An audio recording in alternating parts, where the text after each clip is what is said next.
মুহূর্তে ভালো নেই আমার প্রিয় মাতৃভূমি বাংলাদেশ।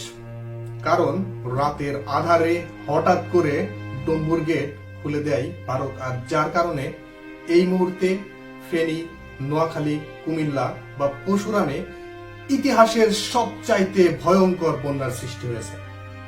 পানিবন্দী লাখ লাখ মানুষ, পানির স্রোতের কারণে উদ্ধার কাজও করা যাচ্ছে না ঠিক মতো।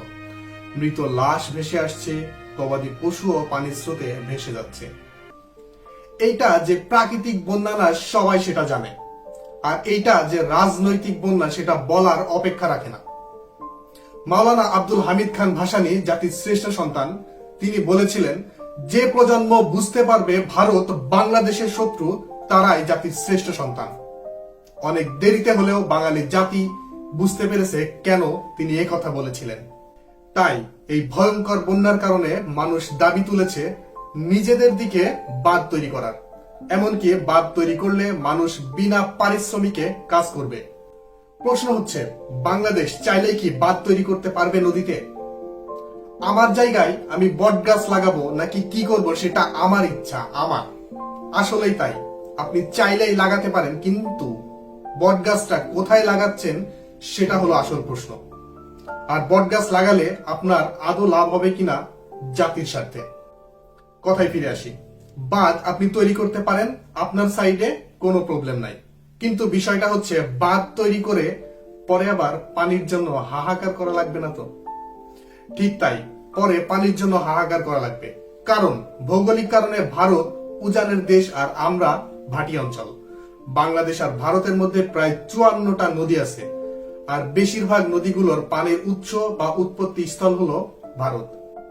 ভারত বর্ষাকালে এই নদীর বাঁধগুলো খুলে দেয় তাদের বন্যা নিয়ন্ত্রণ করার জন্য, আর বাংলাদেশ আমরা পানিতে ডুবে মরি। এই পানি পরবর্তীতে নদীগুলোকে টিকিয়ে রাখে, যদিও খরা মৌসুমে খুব একটা পানি থাকে না। এখন আপনি বাঁধ দিলেন আপনার সাইডে বন্যা নিয়ন্ত্রণ করার জন্য, ভারত পানি ছাড়তে পারলো না, তারা বন্যায় প্লাবিত হলো, আর আমরা বন্যার হাত থেকে রক্ষা পেলাম। কিন্তু আমরা যে বছরের বাকি অংশটাতে পানি পাবো না, সে খেয়াল কি আছে?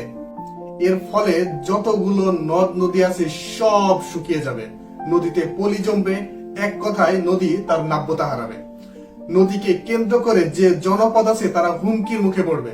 শুধুমাত্র রংপুর বিভাগে প্রায় 2 কোটি মানুষ তিস্তার উপরে নির্ভরশীল, আর এই রংপুরেই দেশের বেশিরভাগ খাদ্যশস্য উৎপাদিত হয়। তাহলে বুঝুন ক্ষতিটা কার। ধরে নিলাম আমরা নদীগুলোতে বাদ দিলাম এবং গভীর নলকূপের মাধ্যমে চাষ করলাম, কিন্তু কতদিন? 20 বছর, 30 বছর? তারপর গভীর নলকূপের মাধ্যমে চাষ করলে পানির লেয়ার দিন দিন নিচে নেমে যাবে, জলবায়ুর পরিবর্তন হবে, খাদ্যশস্য উৎপাদন কমে যাবে, বাস্তু সংস্থানের উপরে প্রভাব পড়বে, আর দেশের তাপমাত্রা বেড়ে যাবে। এমনিতেই আমাদের দেশের তাপমাত্রা বেড়ে গেছে কয়েক গুণ। এই গরমে আমরা সহ্য করতে পারি না, তখন কি হবে? আপনার কি মনে হয় না স্বাধীনতার 50 বছরে কেউ এইগুলা নিয়ে ভাবে নাই? একটা উদাহরণ দিই। 2011 সালে ভারতের প্রধানমন্ত্রী মনমোহন সিং যখন বাংলাদেশ সফরে আসে, তখন তিস্তা চুক্তি হওয়ার কথা ছিল এবং তার সফর সঙ্গে হওয়ার কথা ছিল মমতা ব্যানার্জির। কিন্তু মমতা ব্যানার্জি যখন জানতে পারেন তিস্তা চুক্তি হবে, তখন তিনি সফর ক্যান্সেল করেন। মমতা তিস্তা চুক্তি করেন নাই, কারণ পশ্চিমবঙ্গ এই তিস্তার পানির উপরে নির্ভরশীল। তিস্তা পানি বন্টন করলে পশ্চিমবঙ্গে খরা হবে। সো আপনি যেমন নিজেরটা ভাবেন, তারাও তাদের নিজেরটা ভাববে, এটাই স্বাভাবিক। আরো একটা উদাহরণ দিই। 2022 বা 23-এর দিকে শেখ হাসিনা সরকার চীনের সাহায্যে তিস্তা প্রকল্প করার জন্য উঠে পড়ে লেগেছিল, কিন্তু হয়নি ভারতের আপত্তির কারণে। সেই সময় চীনের রাষ্ট্রদূত বলেছিল, আমরা তিস্তা প্রকল্পে কাজ করার জন্য মুখিয়ে আছি, বাকিটা বাংলাদেশ সরকারের উপরে। তখন ভারত সরকার আপত্তি জানায় ভূ রাজনৈতিক কারণে, কারণ চীন ইন্টারন্যাশনাল রোড ট্রানজিট তৈরি করতে চায় অনেক আগে থেকে। সো চীন যদি এই প্রকল্প বাস্তবায়ন করে, তাহলে ভারতের 100 মিটারের মধ্যে চীনের গোয়েন্দাগিরি বাড়বে, যেটা ভারতের জন্য মোটেও স্বস্তিকর নয়। যদিও এইটা তাদের একান্ত নিজস্ব মতামত ছিল, যাতে বাংলাদেশ প্রকল্পটিতে হাত না দিতে পারে। কারণ ভারত সব সময় চায় বাংলাদেশকে ডমিনেট করতে, আর ভারতের সাথে শেখ হাসিনার দহরম মহরম তো সবারই জানা।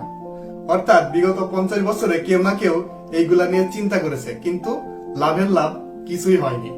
কথা হচ্ছে, এর থেকে কি আমাদের পরিত্রাণ নাই? এভাবেই কি কাটাতে হবে বাকিটা সময়? এভাবেই কি বারবার বন্যার সম্মুখীন হতে হবে, আর খরার সময়ে খরার সম্মুখীন হতে হবে? এভাবে আর কতদিন? অবশ্যই পরিত্রাণ আছে। এখন আমরা যেটা করতে পারি সেটা হলো পানির ন্যায্য হিস্সা অর্থাৎ চুক্তি। এর বিকল্প কোনো রাস্তা নেই। ভারতকে চাপ প্রয়োগ করতে হবে বিভিন্নভাবে, যেমন অন্যান্য বাণিজ্যিক চুক্তি বাতিল করা, এশিয়ার অন্যান্য দেশের সাথে আরো বেশি ঘনিষ্ঠতা বাড়ানো, সমুদ্র বন্দরের সুযোগ সুবিধা বাতিল করা, ইত্যাদি ইত্যাদি। কারণ প্রতিবেশী রাষ্ট্রগুলোর সাথে মোদী সরকারের সম্পর্ক একেবারেই ভালো না। একদিক দিয়ে চীন তাদেরকে কোণঠাসা করতেছে, অপরদিকে পাকিস্তান সারা জীবনের শত্রু অর্থাৎ জন্মের শত্রু। এরকম এশিয়ার অন্যান্য দেশ যেরকম থাইল্যান্ডের সাথে ভারতের রাজনৈতিক সুসম্পর্ক ভালো না, এমনকি আমেরিকারও না। আমেরিকার সাথেও ভারতের সুসম্পর্ক নাই, আগের মতো নাই। সো আমেরিকার কথা যেহেতু উঠলো, সো সেই ক্ষেত্রে বলতেই পারি আমাদের ইউনুস সাহেব তো আসেনি। সো সোজা আঙ্গুলে ঘি না উঠলে আঙ্গুল বাঁকা করতে হবে। তাই আবেগ না, বিবেক দিয়ে চিন্তা করতে হবে। বাঁধ না, পানির সমবন্টন নিয়ে কথা বলতে হবে। পাকিস্তান যদি ভারতের সাথে পানির সমবন্টন চুক্তি করতে পারে এবং সেটা মেইনটেইন করতে পারে, তাহলে আমরা কেন নয়?